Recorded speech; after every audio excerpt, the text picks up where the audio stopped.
Hello, I'm Kerry Sims, County Extension Agent for Agriculture and Natural Resources, serving Angelina County. I'm with the Texas A&M AgriLife Extension Service. Coming up next, we've got part 3 of our 4-part series. Our guest speaker, Garrett Asherbranner, will be on hand to talk to us about bedding, composting, and biosecurity. Biosecurity, keeping health and disease, the health of the birds up, diseases and parasites at bay. He's going to talk about not composting as you would think in a yard with a large compost bin, but how you can use hens in the hen house as a composting tool. And so he'll talk about that. That's part 3 of 4. Be sure and check out Garrett Asherbranner on his YouTube page. It's you can look up Texas Precision Poultry. He's got well over 100 videos where you can learn all kinds of information about backyard poultry. Hello, this is Garrett, the Chicken Man Asherbranner here at the Angelina County Extension Office. I'm here doing a backyard poultry presentation, and this is section 3 of our presentation.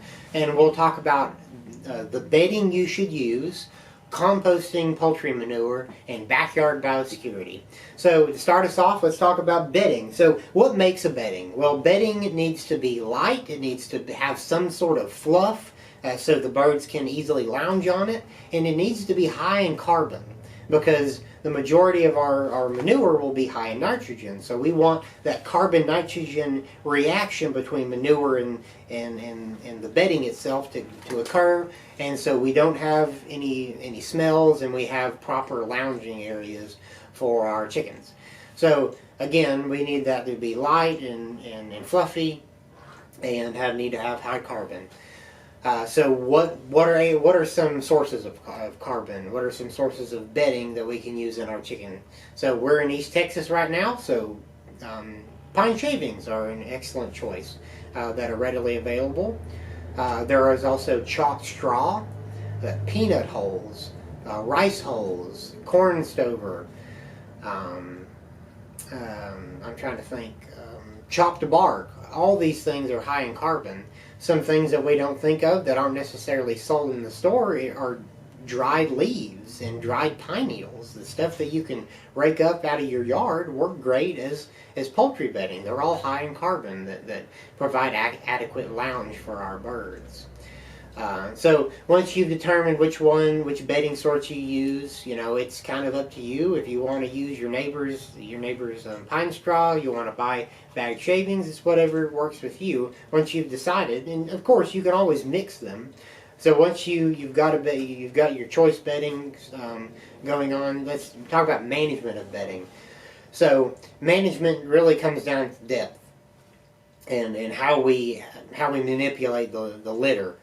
So we don't ever want our bedding depth to go anything less than 4 inches, because if we get anything less than 4 inches, there's not a lot of moisture wicking action, and there's not enough carbon to react with the nitrogen, and you'll have a smelly coop. So remember, keep it above 4 inches. If we keep it around 4 to 6 inches, if our litter 4 to 6 inches, we may have to clean out maybe monthly or so on and so forth. But that's kind of up to you. If y'all want to do that, you'll want to clean out every so often, go for it. And there's also kind of a revitalized litter method. It's the deep litter method. I did some research on it in my undergrad, where you add carbon as the chickens add nitrogen via their manure. So every time they soil the litter, so give or take maybe every week or so on and so forth, you add a layer of bedding down. And it builds up, making it deep, kind of going up to about 1 foot or so. And that provides a lot of carbon for the nitrogen to react to. It provides a nice lounge for the birds to go. And you don't have to clean out but maybe once a year. So it's kind of up to you. I definitely, look into it, do some research on it. It's one of those things I suggested, but it may not work for you. So just keep that in mind for the bedding. So now, once we've talked about bedding, we can talk about composting chicken manure. So you will have to deal with waste one way or another. And instead of, don't send it down to the garbage to the garbage dump. Don't just sling raw manure out. That can be that can lead to leaching and over nitrifying your soil. My suggestion is always compost it, because if we compost it, we bind these nutrients within the carbon structures of bacteria and the carbon material of the compost itself, and it can be used as a litter or a soil amendment, not a fertilizer. So when we compost, we want this is a very in-depth thing, but I'll just simplify it for y'all, that we want 1/3 nitrogen, so that's 1/3 parts manure, 2/3 part carbon source. So, and that can be all the bedding materials I talked about earlier. And with that, we'll build up our compost pile at least a yard by yard.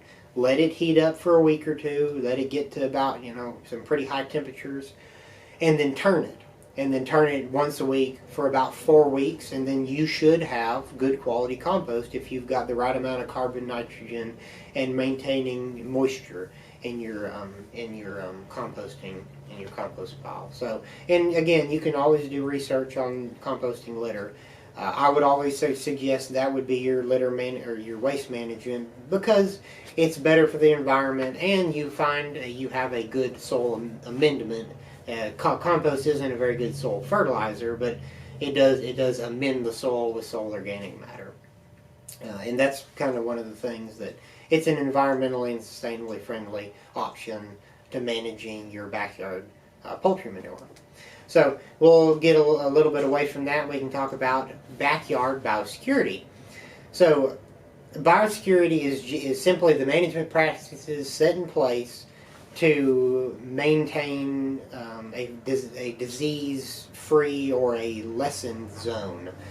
I'll say it like this: a good deal of the commercial poultry industry leaders blame backyard producers for biosecurity hazards. And my reaction to that is not hate, and my reaction to that is why don't we as backyard producers sit there and maintain good biosecurity practices so they can't blame us for that?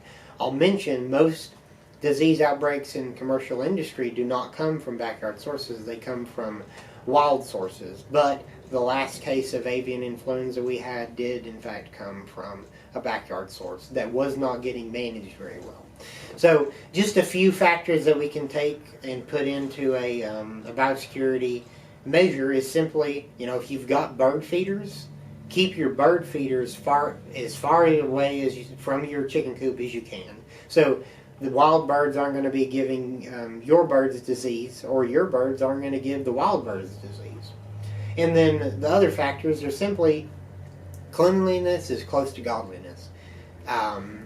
If you've got anybody coming into your farm, make sure they've got clean shoes and clean clothes and have had a shower before, after they had last had contact with other birds.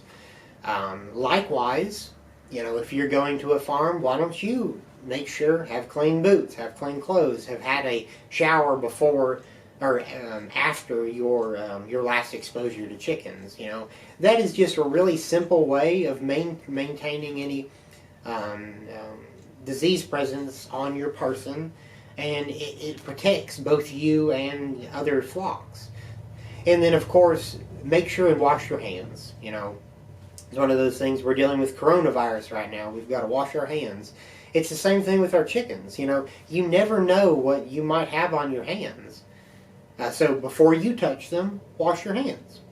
And then after you touch them, wash your hands. Because chickens, along with reptiles, naturally have salmonella that grow on their feathers, their skin, and their scales. So once you pick up your bird, you will probably have some salmonella on your hands. So wash it. So just really simple things. Keep in mind, keep your bird feeders away from your chicken coop, and just maintain cleanliness. And that wraps up our section 3 of our backyard poultry presentation.